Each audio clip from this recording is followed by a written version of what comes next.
بسم اللہ الرحمن الرحیم نحمدہ ونصلی علی رسولہ الکریم اما بعد۔ میں ہوں حافظ گلزار عالم اور آپ دیکھ رہے ہیں لرن قرآن ود حافظ گلزار۔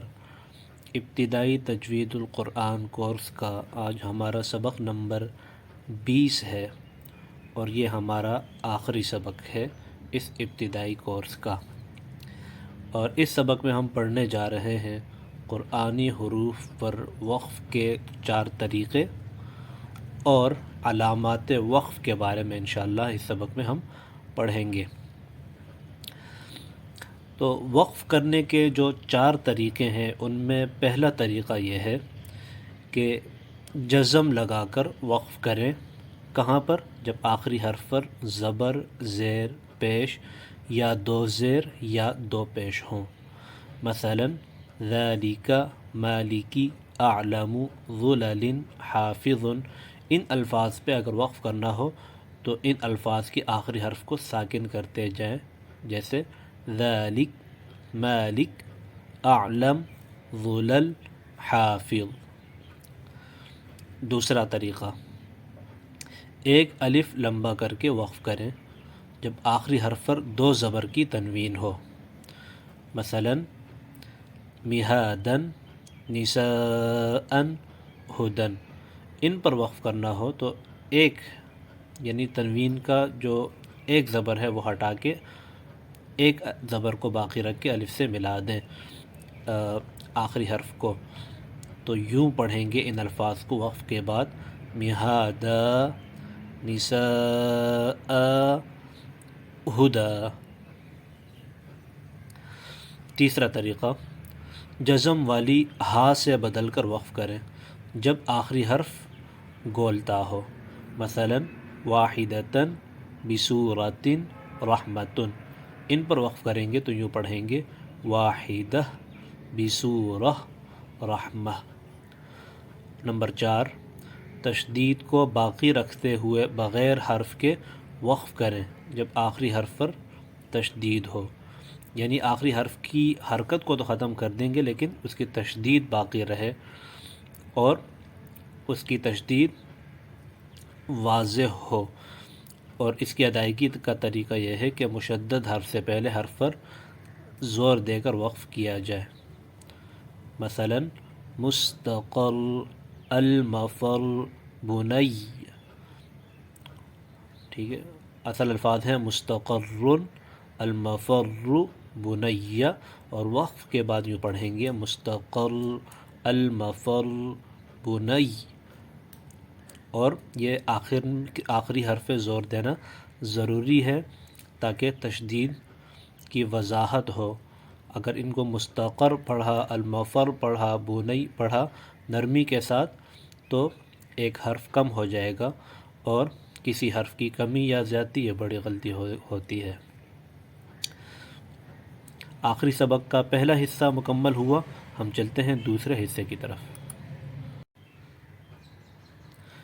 ابتدائی تجوید القرآن کورس کے اس آخری سبق نمبر 20 میں ہم پڑھنے جا رہے ہیں علامات وقف کے بارے میں، اور یہ انتہائی اہم سبق ہے کیونکہ قرآن کریم کو ترتیل کے ساتھ پڑھنے کا حکم ہے، اور ترتیل کا معنی ہم نے پہلے سبق میں بھی پڑھا تھا کہ ترتیل کہتے ہیں تجوید الحروف و معرفت الوقوف، حروف کو تجوید کے ساتھ پڑھنا، یعنی جس طرح حروف کو پڑھنا چاہیے، زبان، منہ، گلے کے جس حصے سے حرفوں کو ادا کرنا چاہیے ویسے ہی ان کو ادا کرنا، و معرفت الوقوف، اور وقفوں کی پہچان کرنا کہ کہاں پر رکنا ہے اور کہاں سے ابتدا کرنی ہے۔ یہ انتہائی اہم بات ہے کیونکہ بلا موقع ٹھہرنے کی وجہ سے کبھی معنی میں بڑی خرابی آ جاتی ہے۔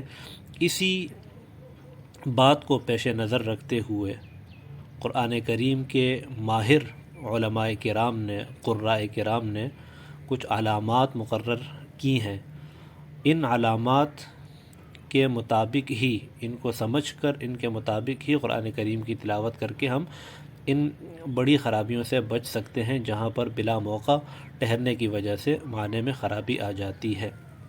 علامات تو کافی ہیں، لیکن ان میں زیادہ اہم اور آسان یہ بات ہے کہ ان میں جو پہلی 4 علامات ہیں آپ انہی پر وقف کر لیں، ان پر وقف کر کے اور باقی جگہوں پر آپ ملا کر پڑھیں، اس سے آپ کے لیے آسانی ہو جائے گی اور بلا موقع ٹھہرنے کی وجہ سے آپ بڑی خرابیوں سے بچ سکیں گے۔ ہم ان کی مزید تفصیل بھی بتا دیتے ہیں، لیکن خلاصہ تمام اس سبق کا یہ ہے کہ جہاں پر بھی آپ کو یہ علامات دکھیں، آیت، میم، طا، جیم، انہی پر وقف کریں، ان کے علاوہ کہیں پر وقف نہ کریں، اور کہیں اگر وقف کر لیں تو اعادہ کر لیں، پیچھے سے پڑھ لیں، 1 2 3 الفاظ پیچھے سے اعادہ کر لیں۔ تفصیل شروع کرتے ہیں علامات وقف کی۔ سب سے پہلی علامت ہے آیت کی، یعنی یہ گول دائرہ، یہ وقف تام کی علامت ہے۔ گول دائرے کی اس علامت کا مطلب ہے مکمل رکنا، یعنی آیت ختم ہو گئی ہے اور جملہ مکمل ہو گیا ہے، اس علامت پر رک کر سانس لینا چاہیے۔ نمبر 2، میم، وقف لازم، یعنی وقف کرنا لازمی ہے، اس علامت پر رکنا انتہائی ضروری ہے، ورنہ آیت کا معنی تبدیل ہو جائے گا۔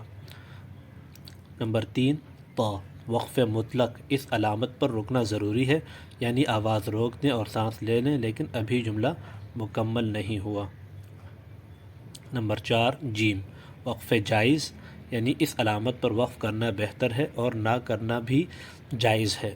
جس طرح میں نے ابتدا میں بتایا کہ کوشش آپ کی یہی ہو کہ ان 4 علامات پر وقف آپ کر لیں، باقی جگہوں پر آپ ملا کر پڑھ لیں۔ نمبر 5، زا، وقف مجوز، یعنی اس پر وقف نہ کرنا بہتر ہے۔ صاد، وقف مرخص، یعنی اس علامت پر ویسے تو نہیں رکنا چاہیے لیکن اگر کوئی تھک جائے تو رکنا بھی جائز ہے۔ صاد لام یا، الوصل اولا کا مخفف ہے، یعنی بہتر یہ ہے کہ یہاں پر وقف نہ کیا جائے۔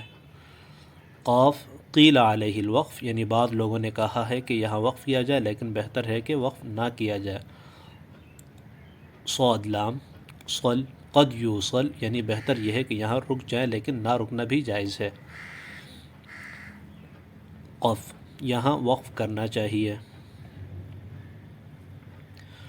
اس علامت کو 2 طرح پڑھا جاتا ہے، بعض علماء نے، بعض قراء ماہرین نے اس کو قف پڑھا ہے اور بعض نے قف پڑھا ہے۔ خلاصہ اس کا بھی یہی ہے کہ یہاں پر ملا کر پڑھنا زیادہ بہتر ہے، کیونکہ بعض ماہر قراء کرام کے ہاں اس کا مطلب ہے قف، اور اس کا معنی انہوں نے بتایا کہ ٹھہر جاؤ۔ تو یہاں پر ایک قول کے مطابق نہیں ٹھہرنا چاہیے اور ایک قول کے مطابق ٹھہرنا چاہیے، تو اس میں اختیار ہے، بہتر ہے کہ ملا کے ہی پڑھ لیں۔ سکتہ، یہاں پر تھوڑی دیر آواز بند کر دیں لیکن سانس نہ توڑیں، جیسے من راق۔ وقفہ، یہاں سکتے سے زیادہ دیر آواز بند کریں اور سانس نہ توڑیں۔ لا، اس کا مطلب ہے نہیں، اس علامت کا مطلب ہے وقف نہ کریں، اگر وقف کیا تو معنی تبدیل ہو سکتا ہے، اس لیے بہتر ہے کہ اگر کہیں وقف کر بھی لیں تو اعادہ کر لیں پیچھے سے۔ معانقہ، یہ 3 نقطے والے 2 نشان قریب قریب آتے ہیں، ان کو معانقہ کہتے ہیں، ان میں کسی ایک پر وقف کرنا چاہیے، چاہے پہلے پر کریں یا دوسرے پر۔ وقف النبی صلی اللہ علیہ وآلہ وسلم، یہاں حضور صلی اللہ علیہ وآلہ وسلم نے وقف کیا تھا، کوشش ہو کہ ان علامات پہ، یعنی اس علامت پہ لازمی وقف کریں۔ وقف منزل یا وقف جبریل، یہاں حضرت جبریل علیہ السلام نے وقف کیا، اس پر بھی، ان علامات پر بھی وقف کرنے کا اہتمام ہو۔ وقف غفران، یعنی یہاں رک کر اللہ تعالیٰ سے مغفرت اور دعا مانگیں، یہ مسنون ہے، اس کا بھی اہتمام ہو۔ یہ 5 کی علامت بنی ہوتی ہے، یہ علامت جہاں ہو اس کا مطلب ہوتا ہے کہ یہاں آیت کے مکمل ہونے یا نہ ہونے میں اختلاف ہے، لہذا اختیار ہے چاہے ملا کر پڑھیں یا رک جائیں۔ کاف اس کا مطلب ہے کذالک، یعنی اسی طرح. اس علامت کا مطلب ہے اس سے پہلے جو علامت وقف گزری ہے وہی علامت یہاں پر بھی سمجھے اور اس کے مطابق قرآن کریم کی تلاوت مکمل کریں. الحمدللہ ابتدائی تجوید القرآن کورس مکمل ہوا. اللہ تعالیٰ اس کو قبول فرمائے. ربنا تقبل منا انک انت السمیع العلیم. اللہ تعالیٰ اس کو قبول فرمائے اور اس کی برکت سے اللہ قرآن کریم کو ہمارے دلوں کی بہار بنا دے. اللہم اجعل القرآن العظیم ربیع قلوبنا وجلاء احزاننا وذهاب همومنا. اللہم آنس وحشتنا فی قبرنا. اللہم ارحمنا بالقرآن العظیم واجعله لنا اماما ونورا وهدى ورحمة. اللہم ذکرنا منه ما نسینا وعلمنا منه ما جہلنا وارزقنا تلاوته آناء اللیل وآناء النہار واجعله لنا حجة یا رب العالمین. السلام علیکم ورحمۃ اللہ وبرکاتہ.